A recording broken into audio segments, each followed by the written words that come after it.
اعوذ باللہ من الشیطان الرجیم بسم اللہ الرحمن الرحیم۔ سورہ ممتحنہ آیات نمبر 10 تا 13 میں مکہ سے ہجرت کر کے آنے والی مومن عورتوں کے بارے میں ہدایات۔ ان مشرک عورتوں کے بارے میں ہدایات جو مسلمانوں کے عقد میں ہیں۔ مومن عورتوں سے بیعت لینے کے بارے میں رسول اللہ صلی اللہ علیہ وآلہ وسلم کو ہدایات۔ اہل ایمان کو یہود سے دوستی نہ کرنے کی ہدایت کہ وہ آخرت کے اجر و ثواب سے مایوس ہو چکے ہیں۔ اعوذ باللہ من الشیطان الرجیم۔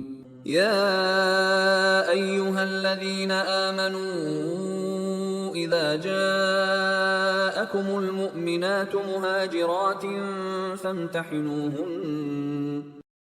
اے ایمان والو، جب مسلمان عورتیں ہجرت کر کے تمہارے پاس آیا کریں تو تم ان کے ایمان کے بارے میں تحقیق کر لیا کرو۔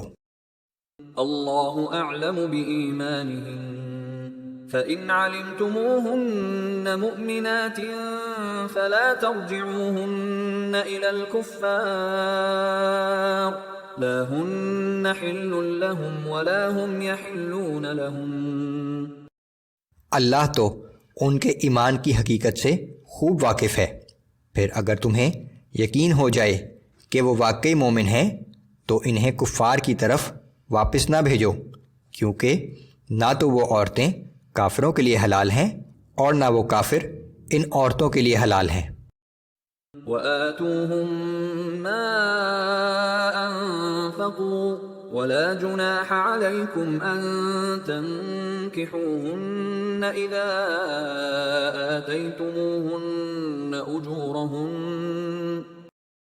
اور ان کافروں نے ان عورتوں پر مہر وغیرہ کی صورت میں جو مال خرچ کیا تھا وہ ان کافروں کو واپس کر دو، اور تم پر ان مہاجر عورتوں سے نکاح کر لینے میں کوئی گناہ نہیں جب کہ تم انہیں ان کے مہر ادا کر دو۔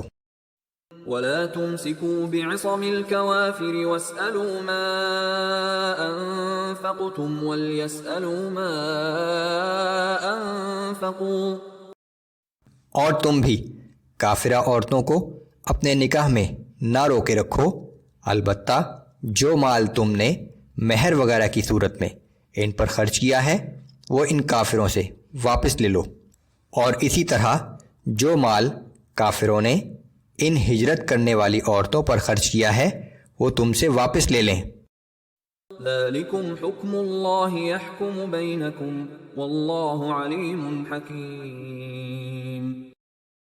یہ اللہ کا حکم ہے، اس نے تمہارے درمیان فیصلہ کر دیا ہے، اور اللہ سب کچھ جاننے والا اور بہت حکمت والا ہے۔ صلح حدیبیہ کے موقع پر جو معاہدہ کیا گیا تھا اس کی ایک شرط یہ بھی تھی کہ اگر کوئی شخص اسلام قبول کرنے کے بعد مکہ سے بھاگ کر مدینہ پہنچ جائے تو اس مسلمان کو واپس کرنا ہوگا۔ اس معاہدے میں خاص طور پر عورتوں کا ذکر نہیں تھا، سو اللہ نے ان آیات کے ذریعے عورتوں کو اس شرط سے مستثنی قرار دے کر ان کے بارے میں تفصیل بیان کر دی۔ وَإِن فَاتَكُمْ شَيْءٌ مِّنْ أَزْوَاجِكُمْ إِلَى الْكُفَّارِ فَعَاقَبْتُمْ فَآتُوا الَّذِينَ ذَهَبَتْ أَزْوَاجُهُمْ مِثْلَ مَا أَنفَقُوا۔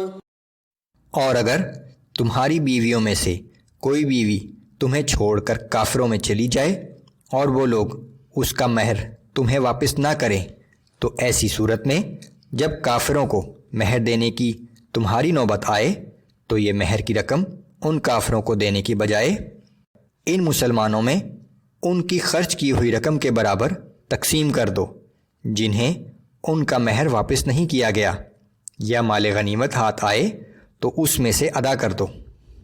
وَاتَّقُوا اللَّهَ الَّذِي أَنتُم بِهِ مُؤْمِنُونَ۔ اور اس اللہ سے ڈرتے رہو جس پر تم ایمان رکھتے ہو۔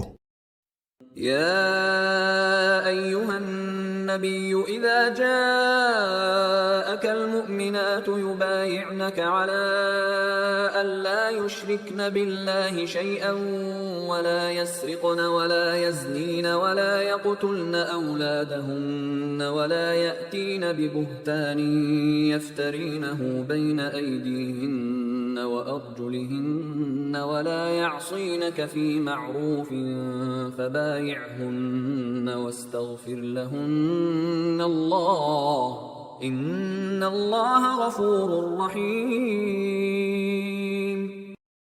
اے نبی صلی اللہ علیہ وآلہ وسلم، جب مومن عورتیں آپ کے پاس بیعت کرنے کے لیے آئیں اور اس بات کا عہد کریں کہ وہ اللہ کے ساتھ کسی چیز کو شریک نہ ٹھہرائیں گی، اور یہ کہ نہ چوری کریں گی اور نہ زنا کریں گی، اپنی اولاد کو قتل نہ کریں گی، اور اپنے ہاتھ پاؤں کے درمیان سے کوئی بہتان گھڑ کر نہ لائیں گی، اور کسی نیک کام میں آپ کی نافرمانی نہ کریں گی، تو ان سے بیعت لے لیجئے اور ان کے حق میں اللہ سے دعائے مغفرت کیجئے، یقیناً اللہ بہت مغفرت کرنے والا اور ہر وقت رحم کرنے والا ہے۔ يا أيها الذين آمنوا لا تتولوا قوما غضب الله عليهم قد يئسوا من الآخرة كما يئس الكفار من أصحاب القبور۔